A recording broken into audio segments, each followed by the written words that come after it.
Olá e bem-vindos. Hoje a gente vai mergulhar num tema que, olha, é uma fonte de frustração para muita gente. Por que aprender um novo idioma depois de adulto parece uma escalada no Everest, sabe?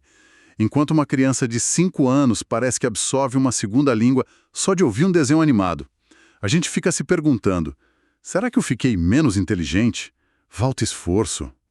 Essa é a pergunta de US$ 1 milhão. E a análise que temos hoje, baseada nos escritos do Dr. Adilson Reichert, que é neuropsicanalista e terapeuta cognitivo-comportamental, nos dá uma resposta que é ao mesmo tempo um alívio e um desafio. Um alívio em que sentido? O alívio é que não tem nada a ver com inteligência. O desafio é que o obstáculo é muito mais profundo. Ele está ligado à própria arquitetura do nosso cérebro. O que me chama a atenção nisso, então, é que a gente tira um pouco o peso da culpa, né? Não é sobre ser preguiçoso ou, sei lá, incapaz. É uma questão de hardware e de software cerebral que mudam radicalmente com o tempo. Exato. Nossa missão aqui é justamente desvendar essa neurobiologia e, mais importante, usar esse mapa do cérebro para encontrar atalhos, estratégias que realmente funcionem para o cérebro adulto. Exatamente. Vamos deixar um pouco de lado a ideia de que aprender um idioma é só decorar regras e vocabulário. O material nos convida a ver isso como uma jornada que envolve religar circuitos neurais, gerenciar emoções e até hackear algumas barreiras que a gente mesmo constrói sem perceber. Certo, vamos começar pelo início de tudo, o cérebro da criança. O material descreve o cérebro de um bebê como um universo de possibilidades, com 100 bilhões de neurônios. O que acontece ali que é tão mágico? A palavra-chave é plasticidade. O cérebro infantil está num estado de, hiperconexão. E o conceito central é a famosa janela de oportunidade, um período crítico que vai mais ou menos até os 7 anos. 7 anos. Isso.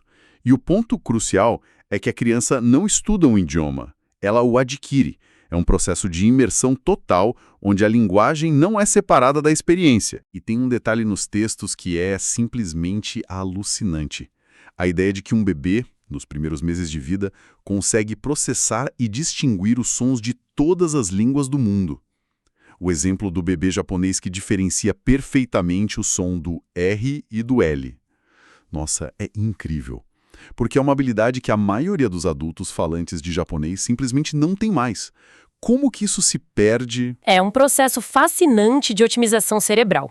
Pensa no cérebro do bebê como uma central telefônica, com linhas conectadas para o mundo inteiro. Se esse bebê nasce, digamos, no Brasil, a telefonista percebe que a esmagadora maioria das chamadas chega em português. Faz sentido. Aí, para otimizar o sistema e não gastar energia à toa, ela começa a cortar as outras linhas. A conexão com mandarim, com russo, com árabe. O sistema fica super eficiente para o português, mas perde aquela capacidade de se conectar instantaneamente com as outras línguas. É o que a gente chama de poda neural. Nossa, que analogia perfeita. O cérebro se torna um especialista, então. E tem a questão emocional também, né? O artigo menciona que, na criança, o processamento da linguagem é muito ligado ao hemisfério direito do cérebro. Isso, o hemisfério direito está ligado à emoção, à melodia, à entonação. Para uma criança, a palavra mamãe não é só um conjunto de fonemas. É o cheiro, é o calor, a segurança, o som da voz. A palavra e a sensação são uma coisa só. A linguagem fica soldada à experiência vivida. E isso a torna incrivelmente poderosa e fácil de reter. Ok. Essa é a parte que deixa a gente com inveja. Agora vamos para a nossa realidade. A janela se fecha, a gente cresce, e de repente aprender The Book is on the Table parece física quântica. O que acontece com o nosso cérebro que torna tudo tão analítico e até doloroso? A principal mudança é que o centro de comando da linguagem migra predominantemente para o hemisfério esquerdo, para áreas super especializadas como a área de Broca, que produz a fala. Ah, a famosa área de Broca. E a de Wernicke, que a compreende. O que acontece é que a gente para de sentir o idioma e começa a tentar resolvê-lo como um quebra-cabeça. Então a gente estuda a gramática, decora listas de verbos. Isso. Tentamos encontrar a lógica.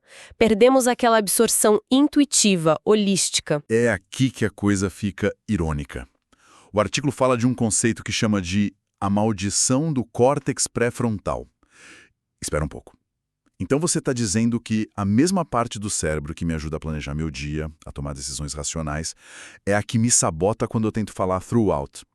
A nossa maior vantagem como adultos vira nosso calcanhar de Aquiles. Exatamente essa é a ironia. O córtex pré-frontal é o nosso, digamos, CEO interno. Ele é responsável pelo pensamento crítico. Mas quando a gente aprende um idioma, ele se transforma num crítico interno implacável. Aquela vozinha. É, aquela vozinha que fica dizendo, sua pronúncia tá horrível, você vai soar ridículo. E esqueceu a regra daquele verbo de novo. Esse julgamento constante gera ansiedade. E essa ansiedade tem um nome, pelo que eu vi no material. O psicólogo Stephen Krashen chama isso de filtro afetivo. Certo. Afetivo é como um muro que a gente ergue na frente do nosso cérebro. Quando estamos ansiosos, com medo de errar, com vergonha ou desmotivados, esse muro sobe. E aí? Aí o idioma que a gente ouve ou lê, o input, bate nesse muro e nem chega às áreas do cérebro responsáveis pela aquisição da linguagem. Então a grande virada aqui é que o maior inimigo do aprendizado não é a conjugação do subjuntivo ou a falta de tempo. É a nossa própria ansiedade. A gente se sabota antes mesmo de começar, é isso? É exatamente isso. O insight, assim, brutal, é que a batalha é 90% psicológica. Se não aprendermos a baixar esse filtro afetivo, as melhores escolas, os melhores aplicativos, nada vai funcionar como poderia. Seu cérebro está literalmente em modo de defesa, não em modo de aprendizado. Certo, então a gente precisa enganar nosso cérebro adulto. Mas como fazer isso na prática? Não dá para simplesmente virar criança de novo. Essa ideia de recriar a imersão soa bem, mas parece algo que exige se mudar para outro país. Como o artigo sugere que a gente faça isso no dia a dia? A abordagem que o autor propõe é o que ele chama de imersão multissensorial. A ideia é simples. A gente precisa parar de tratar o idioma como um objeto de estudo e começar a vivê-lo com todos os sentidos, mesmo sem sair de casa. E como seria isso? Por exemplo, a audição passiva. Colocar uma rádio ou um podcast no idioma-alvo para tocar enquanto você cozinha ou dirige. O objetivo não é entender cada palavra. É banhar seu cérebro na melodia, no ritmo, nos sons da língua. É aclimatação pura. Isso eu já tentei fazer, é como criar uma paisagem sonora, né? Mas é a parte visual e emocional. O artigo fala em assistir a filmes com áudio e legendas no mesmo idioma. Isso funciona mesmo? A minha impressão é que a gente acaba só lendo a legenda e o áudio vira um ruído de fundo. É um risco, mas a chave é a intenção. Quando você força o cérebro a conectar o som que ouve com a palavra escrita e com a expressão facial do ator, você está criando uma rede neural muito mais rica. Você não está traduzindo, está associando. Você vê a palavra desperate, ouve o som dela e vê o rosto de pânico do personagem. A palavra ganha uma carga emocional, assim como acontecia na infância. Entendi. E tem também a contextualização. Em vez de decorar Apple igual a maçã, o material sugere pegar uma maçã, sentir o cheiro, o peso e dizer em voz alta Apple. Você está ancorando a palavra nova numa experiência sensorial real, não numa tradução abstrata. Ok, isso faz muito sentido. É sobre criar conexões mais ricas. Mas e as nossas vantagens como adultos? Nossa capacidade de análise não pode servir para alguma coisa? Com certeza. E essa é a segunda grande estratégia, a técnica do andaime. Aqui a gente usa nosso pensamento abstrato como um superpoder. A primeira sugestão é: aprenda frases, não palavras. Em vez de decorar listas infinitas de verbos, aprenda blocos de linguagem como Could you give me a hand with this? Ou I'm looking forward to it. Ah, os chunks. Isso, os chunks. O cérebro armazena e recupera esses blocos de forma muito mais rápida e fluida do que se tivesse que montar frase do zero, palavra por palavra. Entendi a ideia de aprender frases prontas, mas e a gramática? Ignorar ela não é um tiro no pé a longo prazo? Como a gente encontra o equilíbrio para não virar um papagaio de frases feitas, mas também não ficar paralisado pelas regras? Essa é a questão central. A técnica propõe usar a gramática como ferramenta, não como fim. Pense na gramática como um mapa. Um mapa. É. Se você está perdido na cidade, o mapa é útil para entender a lógica das ruas, para onde elas levam, mas você não fica o tempo todo parado na esquina lendo o mapa. Você olha, se orienta e anda.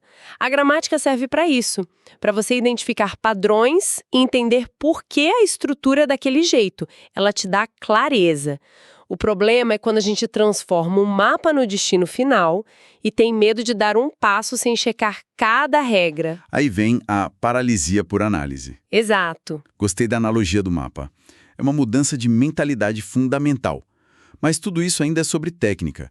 O artigo vai mais fundo e aborda a raiz do problema, o tal filtro afetivo, usando a neuropsicanálise e a terapia cognitivo-comportamental, a TCC.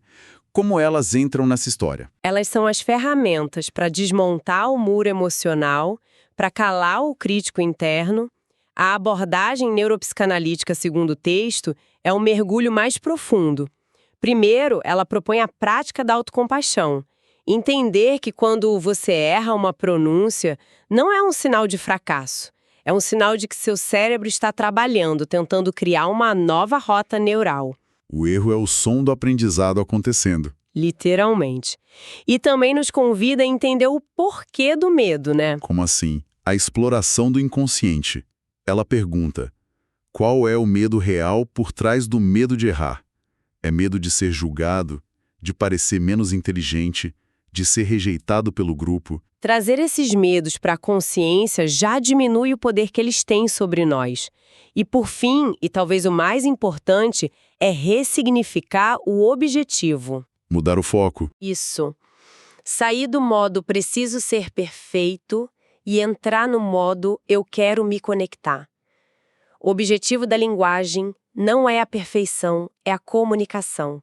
Quando você muda o foco para a conexão com o outro, a pressão pela perfeição, ela diminui drasticamente. Isso é muito poderoso. Muda o jogo completamente. E a TCC?